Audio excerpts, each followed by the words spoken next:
After its buzzy Emilia Perez moment, the American French Film Festival keeps building, following its role in last year's historic run for awards season sensation Emilia Perez.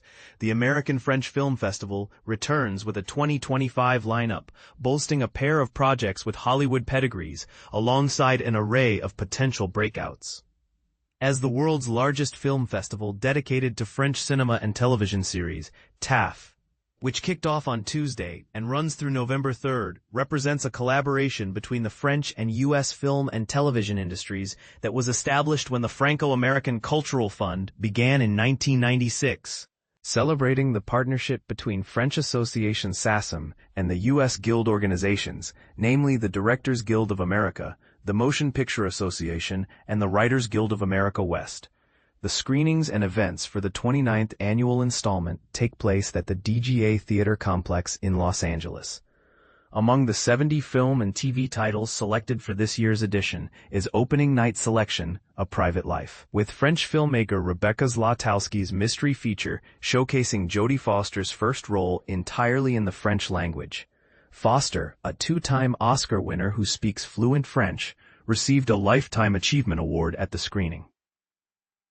Additionally, the centerpiece screening featured Oscar-nominated director Richard Linklater's latest narrative film, Nouvelle Vague, which chronicles the making of Jean-Luc Godard's classic new wave movie, Breathless. Marking Linklater's first film shot entirely in French, Nouvelle Vague screened Thursday, where Linklater accepted the Franco-American Cultural Fund Award for the project that stars American actress Zoe Deutsch, playing Jean Seberg, and French performers Guillaume Morbec, Jean-Luc Godard, and Aubrey Dulin, Jean-Paul Belmondo. It's right smack in the center of what our DNA is, which is cultural and creative exchanges between France and the United States.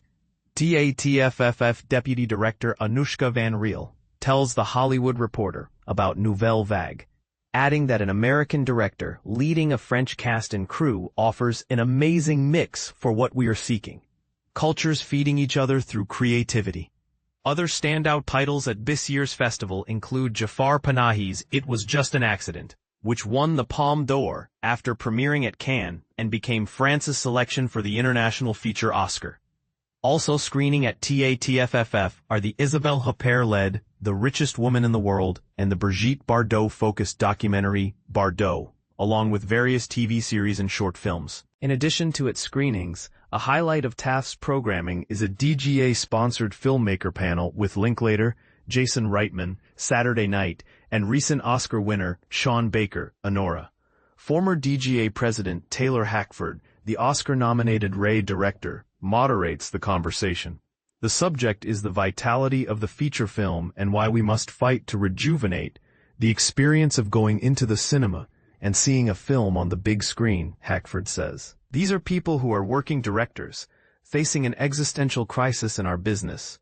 To have that group exchanging with their equals in France is really what the Franco-American Cultural Fund is all about. While they are pleased to include splashy names, TAFF's organizers pride themselves on introducing fresh filmmaking voices to the American market. Making its debut at the festival this year is the New Horizons program, highlighting work from rising and seasoned French filmmakers who express a unique cinematic vision. Among the titles on the roster are Valerie Donzelli's At Work, which won Best Screenplay for Donzelli and Gilles Marchand at the Venice Film Festival, and Claire Denis' The Fence, starring Tom Blythe and Mia McKenna-Bruce. What's important is to show that the voice of French artists is not a monolith, and that voice is diverse, emphasizes Van Riel. The majority of the audience, and I'm not only speaking general audience but also industry people, might think of France right now as Emily in Paris. Well, guess what? We are not only the Eiffel Tower. Van Riel singles out two titles to illustrate that point, including director Hafsia Herzi's The Little Sister, which focuses on a lesbian teen navigating life with a Muslim family. The movie debuted at Cannes, where it collected the Queer Palm Prize, and also won Best Actress for Nadia Meliti, who will take part in a TAFFF conversation after the screening. The second feature Van Riel praises is Anna Kazanave-Kembit's Love Me Tender. which also premiered at Cannes and stars Vicky Krieps as a woman fighting her ex-husband for custody of their son after she starts a relationship with a woman. Cambet discussed the film after its Wednesday screening. "These are remarkable films from an artistic standpoint," says Van Riel, who notes that Love Me Tender is still seeking distribution. "They're hard films to make because they tell the stories of a gay woman and are not mainstream. It's two different stories and they go in two different directions. But this is an example of showing different voices. Festivals are there to champion voices that are unique and different, and that's what we do at the French Film Festival. It's so important to the ecosystem." TAFF's latest lineup comes at an exciting time for the culture, with French filmmakers enjoying recent notable success in connecting with wider American audiences. After winning the Palme d'Or at Cannes in 2023, Justine Triet's Anatomy of a Fall was nominated for 5 Oscars, including Best Picture and Best Actress for star Sandra Hüller, notching a win for the screenplay.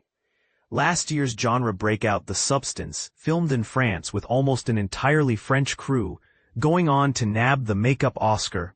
And of course there was French director Jacques Audiard's Emilia Pérez, which led all titles at this year's Academy Awards ceremony, with 13 nominations before collecting trophies for Best Song and Supporting Actress Zoe Saldana. The TAFF team takes particular pride in the song win for Emilia Pérez. The film had already landed distribution from Netflix when co-chief Ted Sarandos agreed to screen it at last year's fest, where composers Clement Ducol and Camille led a special concert. This is the impact that organizers hope to achieve after deciding in 2019 to shift the fest, then known as City of Lights, City of Angels, from spring to a more awards-friendly fall slot. "We are really the place where you have the most important group of AMPAS members," says TAFF executive producer and artistic director François Truffard. "You have to be at TAFF to be part of the campaign." We definitely played a role in the 13 nominations for Emilia Pérez and the Best Song win. Meanwhile, the festival continues to look toward the future and expand its audience. For those unable to attend in person, TAFF offers more than 1,000 film and series titles to rent through its library. Additionally, the festival offers free screenings for area high school students, including a presentation of Nouvelle Vague. As streaming services continue to make international cinema feel more accessible, the hope is that the draw of French projects will grow over time. Says Truffard, "We know that we're still a niche market, like any other foreign industry, so it's always a challenge. The good news is that people get used to watching streaming films with subtitles, even if you have the dubbed version. People say it's very easy now that the market is open, because you have all the streamers that can provide a lot of foreign films. In particular, Netflix. But actually, it's true.